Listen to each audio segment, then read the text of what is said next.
October 17, 2025, 12:47 p.m. local time. The waters southwest of Scarborough Shoal shimmered under tropical sun as China's Type 054A frigate Chenzhou led a surface action group through what Beijing declared a restricted military training zone. Commander Zhang Wei stood on the bridge, confident his flotilla of 3 frigates backed by H-6 bombers armed with YJ-12 supersonic anti-ship missiles represented overwhelming firepower. Intelligence reported the American Sama-Sama exercises were winding down 180 nautical miles southeast near Palawan. The timing seemed perfect. Final day of joint drills, Allied forces dispersed, momentum shifting to China. What Commander Zhang didn't know was that 73 meters beneath his keel, USS Cincinnati's sonar operators had been tracking his task force for 11 hours. The littoral combat ship had submerged its intelligence suite 3 days earlier, disguised as routine patrol. Cincinnati's captain, Commander Sarah Mitchell, studied the holographic tactical display in the operations center. 3 Chinese frigates, Chenzhou, Liuzhou, and Baianur, formed a 4.2-kilometer triangle, their Type 054A hulls each carrying 32 vertical launch cells loaded with HQ-16 surface-to-air missiles and YJ-83 anti-ship weapons. Behind them, maritime patrol aircraft circled at 15,000 feet. The Chinese believed they controlled this battle space. They were wrong. At 1:03 p.m., Philippine Coast Guard vessel BRP Gabriela Silang entered the zone on a deliberate course, broadcasting emergency distress on all frequencies. Commander Zhang ordered his flotilla to intercept, standard procedure for what Beijing called territorial enforcement. The Chinese frigates accelerated to 28 knots, their fire control radars painting the Philippine vessel. It was exactly the reaction Commander Mitchell needed. As the Chinese ships turned northeast, they exposed their sterns to a killing zone they never saw coming. The ambush wasn't kinetic, not in the traditional sense. It was an information warfare masterpiece that would redefine naval combat doctrine. At 1:11 p.m., USS Cincinnati activated its ANSLQ-32 electronic warfare suite, transmitting on 17 frequencies simultaneously. The signal mimicked Chinese Naval Command authentication protocols so precisely that Chenzhou's communications officer initially reported it as headquarters traffic. For 47 seconds, the Chinese task force received what appeared to be legitimate orders from Southern Theater. Command: abort exercise. Return to Sanya Naval Base. Critical defect detected in YJ-12 guidance systems. Immediate recall. The frigates began turning south, but the real brilliance came in what happened next. While Chinese crews processed contradictory orders, P-8A Poseidon maritime patrol aircraft from Sama-Sama forces, ostensibly departing the region, executed a coordinated sensor sweep. 4 aircraft flying dispersed patterns 180 kilometers apart created a synthetic aperture radar net that mapped every Chinese vessel, buoy, and floating barrier with centimeter-level precision. The data streamed to USS Cincinnati's Combat Information Center in real time. Commander Mitchell now possessed something no adversary wants their enemy to have: perfect situational awareness while blind yourself. At 1:19 p.m., the tactical picture crystallized. 3 Philippine vessels had approached from the east. BRP Antonio Luna, a Jose Rizal-class frigate, flanked by offshore patrol vessels. Canadian HMCS Max Bernays appeared on radar 42 kilometers northwest. Japanese destroyer JS Onami painted the southern approach. What looked like dispersed concluding exercise forces was actually a coordinated envelopment executed with precision timing. The Chinese flotilla sat in the center of a 7-ship Allied net, their commanders still arguing over conflicting orders. Commander Zhang finally recognized the trap at 1:27 p.m. when his radar warning receiver screamed. He wasn't being targeted, he was being illuminated by 17 different fire control systems simultaneously. American ANSPY-1D phased array radars from distances beyond visual range. Japanese OPS-24 3D arrays, Philippine SPS-49 air search systems. Every Allied vessel had lock solutions computed and ready. The message was unmistakable. You are completely outgunned, outmaneuvered, and out of options. The sophistication of the operation lay in its technical execution. The Chinese Type 054A frigates carry impressive defensive systems. HQ-16 missiles can engage targets at 40-kilometer range, with probability of kill exceeding 0.85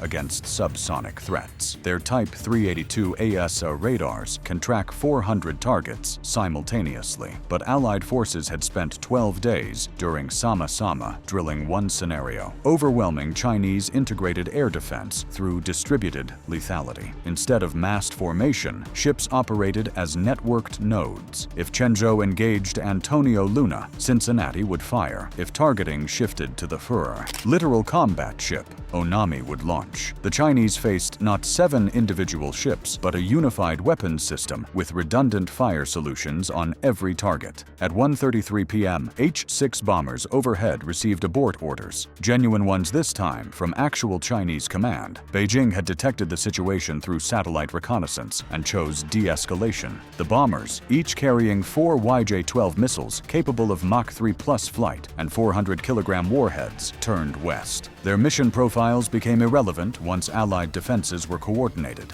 The YJ-12's 500-kilometer range gave theoretical standoff capability, but Allied E-2D Hawkeye airborne early warning aircraft had been tracking them since takeoff from Hainan. Surface-to-air missiles from multiple ships would have created an overlapping engagement zone the bombers couldn't penetrate. Commander Zhang made the calculation every naval officer dreads. His 3 frigates displaced 4,053 tons each, carried crews of 165 sailors, and represented approximately $348 million in replacement cost per unit. Arrayed against him were ships with combined displacement exceeding 22,000 tons, crews totaling over 1,400 personnel, and weapons systems integration tested through 12 days of live-fire exercises. The math was brutal. At 1:41 p.m., he ordered his task force to reverse course and exit the zone at 15 knots, fast enough to be deliberate, slow enough to avoid appearing panicked. The entire engagement lasted 38 minutes without a single shot fired. That was the point. Modern naval warfare doesn't always require kinetic exchange. It requires demonstrating the capability and will to execute with overwhelming precision. As Chinese frigates retreated south, Allied ships maintained targeting solutions for another 17 minutes before standing down. The message transmitted through every military frequency and encrypted diplomatic channel was crystalline. Contested waters means contested by everyone, and the alliance possessed both tactical superiority and operational coordination to enforce that reality. The technical implications were staggering. China's Type 054A frigates represent the backbone of planned surface warfare. 48 vessels in active service with more under construction. These ships cost $348 million each and require 7 years from keel laying to commissioning. Each carries 165 highly trained crew members and represents 3 years of operational training to reach combat effectiveness. Tektraus. Lose 3 in a single engagement would delete approximately $1,044 billion in assets and 495 experienced sailors, a catastrophic blow to fleet capability. The replacement timeline would span until 2032 just to restore numerical strength, longer to rebuild institutional knowledge. But Allied planners knew something more important. The Chinese task force came within 11 minutes of triggering Article 4 of the U.S.-Philippines Mutual Defense Treaty. Had Commander Zhang ordered his vessels to fire water cannons or conduct ramming maneuvers against Philippine ships, tactics employed 17 times in 2025 alone, the engagement would have escalated from electronic warfare ambush to kinetic conflict. 3 Filipino crew members injured in September's Scarborough Shoal incident set precedent. The U.S. Senate had reaffirmed just 14 days earlier that armed attacks on Philippine vessels invoke mutual defense commitments. Commander Mitchell's operations order included pre-authorized defensive fire protocols if Chinese ships initiated aggression. The genius of the operation lay in forcing China to choose between operational control and strategic restraint. For months, Beijing had employed gray zone tactics, water cannons, rammings, dangerous maneuvers that stopped just short of provoking military response. October 17th inverted that calculus. Allied forces demonstrated they could achieve gray zone dominance through information superiority and distributed fires. The Chinese flotilla faced a choice: escalate to kinetic warfare against numerically superior, tactically coordinated forces, or accept temporary operational setback while preserving strategic ambiguity. Beijing chose the latter. Scarborough Shoal represents more than fishing grounds or symbolic sovereignty. Located 220 kilometers from Luzon, Taiwan. The feature sits astride major sea lanes, carrying $3.2 trillion in annual trade. It's 350 kilometers from Manila and 1,200 kilometers from Chinese Hainan Island. If militarized with runways, radar installations, and missile batteries, the pattern China executed at Mischief Reef in the 1990s, Scarborough would complete a strategic triangle with Woody Island in the Paracels and Fiery Cross Reef in the Spratlys. That triangle would create an A2AD bubble covering 3.5 million square kilometers of ocean, threatening U.S. and allied operations across the entire South China Sea. Chinese strategists had been positioning for this move through incremental steps. September 2025's Nature Reserve announcement provided legal cover for expanded presence. Buoys deployed in October marked territorial claims. Maritime Security Administration patrol vessels carrying officers established administrative control. The pattern exactly mirrored Mischief Reef. Environmental protection declared. Small structures installed. Island reclamation begun. Military facilities completed. By the time international outcry mounted, concrete and steel facts would be irreversible. The October 17th ambush disrupted that timeline. By demonstrating Allied forces could establish sea control around Scarborough on short notice, Commander Mitchell's task force imposed cost calculations Beijing couldn't ignore. Island building requires months of vulnerable dredging operations with ships, barges, and construction crews operating in exposed positions. The same distributed lethality doctrine that trapped 3 frigates could target construction vessels, turning a multi-billion-dollar infrastructure project into a strategic debacle. China could attempt militarized island building, but the operational risk increased exponentially when adversaries possessed perfect situational awareness and fire control solutions. The aftermath revealed the operation's deeper dimensions. Within hours, Chinese state media published carefully worded accounts acknowledging military training near Scarborough while omitting the confrontation. U.S. Indo-Pacific Command released no official statement, calculated silence that forced Beijing to control the narrative without admitting tactical setback. Philippine defense officials privately briefed Allied commanders on lessons learned. Japanese maritime forces incorporated communications intercept data into electronic warfare databases. Canadian patrol vessels updated threat libraries with Chinese electronic signatures. The engagement became a classified case study in multilateral naval coordination. More significantly, the ambush validated comprehensive archipelagic defense concept, the Philippines' strategic framework for territorial defense. For years, analysts questioned whether a nation with limited naval assets could challenge a superpower. October 17th demonstrated the answer, not through symmetrical force on force, but through alliance networks leveraging information superiority. The Philippine Coast Guard vessel that triggered the trap represented $32 million in equipment. The Allied task force that prosecuted the ambush totaled $2.8 billion in combined assets. But the real force multiplier was coordination. 7 ships operating as a unified system defeated 3 technically capable frigates through superior tactics and communication. The engagement also exposed Chinese operational vulnerabilities. Type 054A frigates are formidable platforms with sophisticated sensors and weapons, but they depend on secure command and control from shore headquarters. When Commander Mitchell's electronic warfare suite compromised those communications, Chinese commanders faced decision paralysis. Modern naval combat occurs at timescales measured in seconds. Radar detection to missile impact can span under 90 seconds for supersonic weapons. Losing 11 minutes to confusion over conflicting orders represents tactical eternity. Allied forces could have achieved firing solutions on 6 separate targets in that window. The broader strategic implications rippled through regional security calculations. For months, China had operated under assumption that U.S. forces and allies lacked will or capability to directly confront plan operations near disputed features. Gray zone tactics like rammings and water cannons seemed to prove that calculation.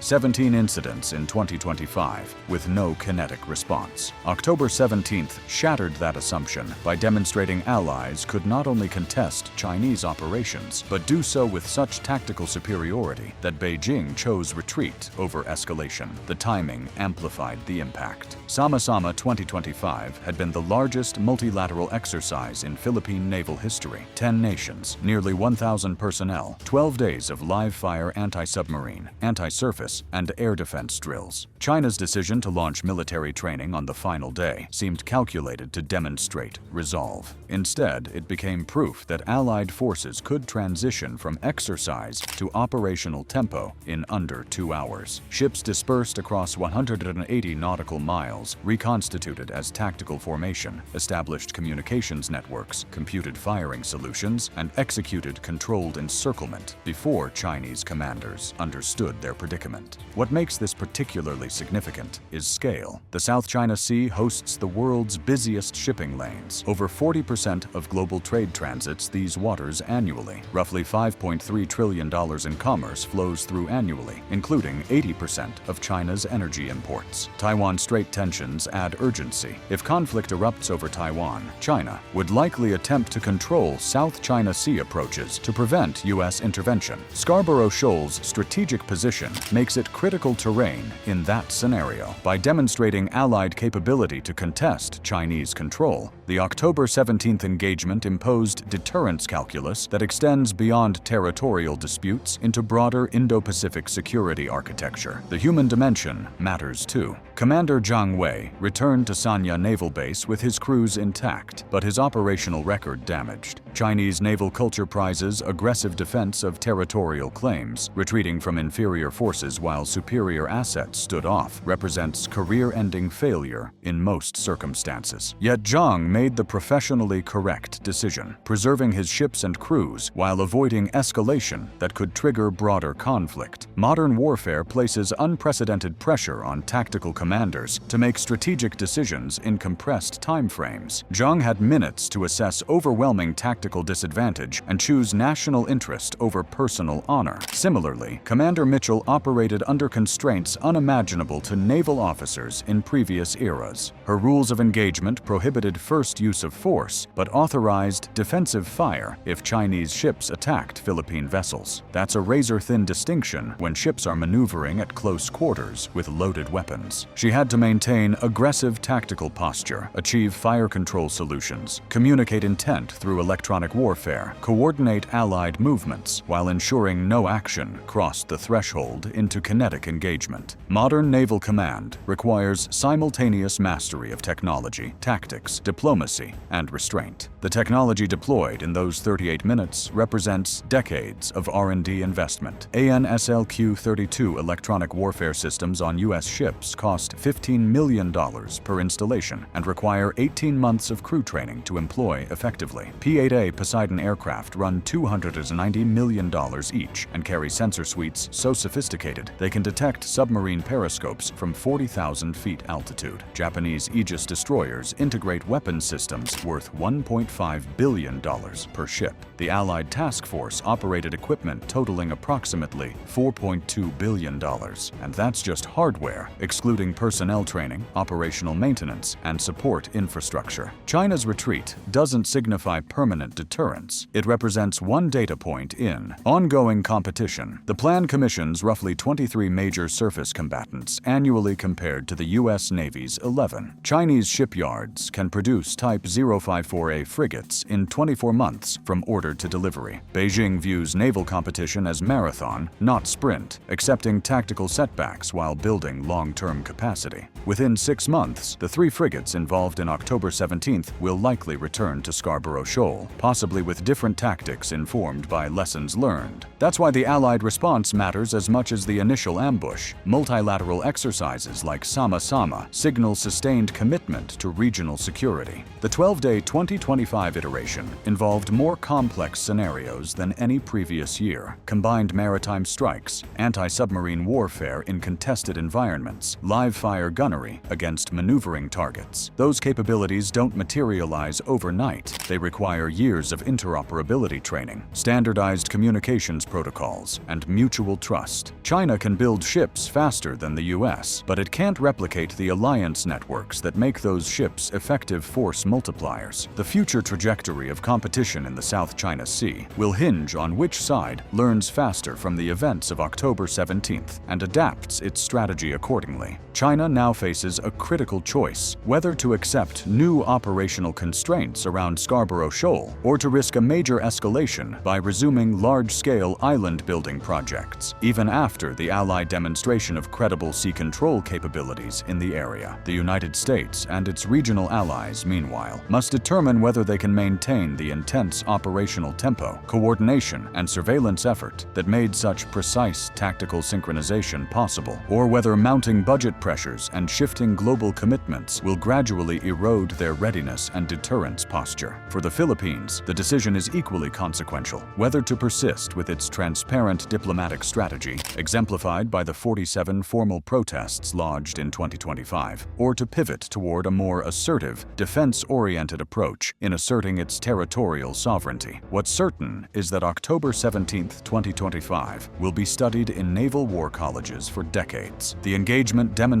that modern sea control doesn't require dominant fleet numbers or geographical proximity. It requires information superiority, distributed lethality, and alliance networks capable of rapid coordination. Commander Mitchell's ambush achieved something strategically profound. It proved that even a superpower with the world's largest navy can be tactically outmaneuvered by smaller forces operating with superior coordination and technology. The entire sea didn't erupt in fire and steel. It erupted in electromagnetic signals, sensor sweeps, and fire control solutions that never needed to launch. That might be the most important lesson of all. Future naval warfare will be decided by commanders who master the electromagnetic spectrum, operate in seamless alliance networks, and demonstrate capability so overwhelming that potential adversaries choose retreat over combat. October 17th showed the world what modern sea control looks like. It's not always about the ships you sink. Sometimes it's about the battles you win without firing a shot. The clock continues ticking toward future confrontations. Scarborough Shoal remains contested. Chinese Coast Guard vessels continue operations. Philippine fishermen still face harassment. But now, everyone operating in those waters knows what coordinated Allied response looks like. And that knowledge, that demonstrated capability to achieve tactical superiority in minutes, not hours, might be the most powerful deterrent of all. Because the next time Chinese commanders consider aggressive action near disputed features, they'll remember Commander Zhang's 38 minutes of decision paralysis while surrounded by ships with firing solutions locked and ready. That's the new reality of Indo-Pacific naval competition. The alliances are operational, the technology is deployed, the tactics are proven, and the message is clear. These waters are contested by forces capable of contesting them effectively. What happens next depends on whether Beijing accepts that reality or tests it again. Either way, October 17, 2025 marked the moment when theoretical alliance coordination became demonstrated operational capability. The entire strategic calculus just changed, and everyone from Washington to Beijing to Manila is still processing what that means.